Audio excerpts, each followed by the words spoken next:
ಇದು ಹಚ್ಚುವುದರಿಂದ ಮನೆಯಲ್ಲಿ ಎಂಥದ್ದೇ ಒಂದು ಮಂಗಳ ಕಾರ್ಯಗಳು ವಿಘ್ನವಾಗಿ ನಿಂತಿದ್ದರೆ ದೋಷ ಪರಿಹಾರ ಆಗುತ್ತೆ.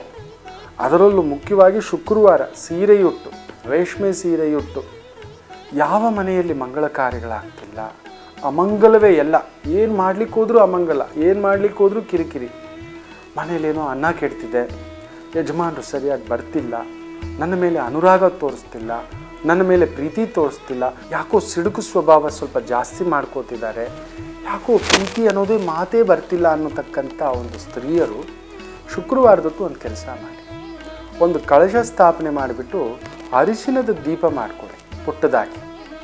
ಮನೆಯ ದೇವರಿಗೆ ಅದರಲ್ಲಿ ಒಂದು ಪುಟ್ಟದಾಗಿ ತೆಂಗಿನೆಣ್ಣೆಯನ್ನು ಹಾಕಿಬಿಟ್ಟು ದೀಪ ಹಚ್ಚಿಬಿಟ್ಟು ಒಂದು ಪುಟ್ಟದಾಗಿ ಹೆಸರುಬೇಳೆ ಪಾಯಸವನ್ನು ದೇವಿಗೆ, ಆ ಮನೆಯ ದೇವಿಗೆ ಇಟ್ಟು ಯಜಮಾನರು ಬಂದಮೇಲೆ ಆ ಸಿಹಿಯನ್ನು, ಪಾಯಸವನ್ನು, ನೈವೇದ್ಯವನ್ನು ಕೊಡ್ತಾ ಬನ್ನಿ.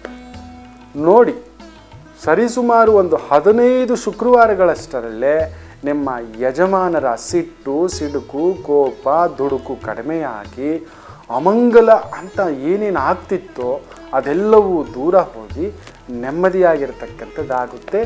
ಒಡೆದ ಮನೆ, ಒಡೆದ ಮನಸ್ಸು ಮತ್ತೆ ಒಂದಾಗಿ ಅನುರಾಗಭರಿತವಾಗಿ ಆನಂದವಾಗಿ ಜೀವನವನ್ನು ನಡೆಸ್ತಕ್ಕಂಥದ್ದಾಗುತ್ತೆ. ಒಳ್ಳೆಯದಾಗಿ.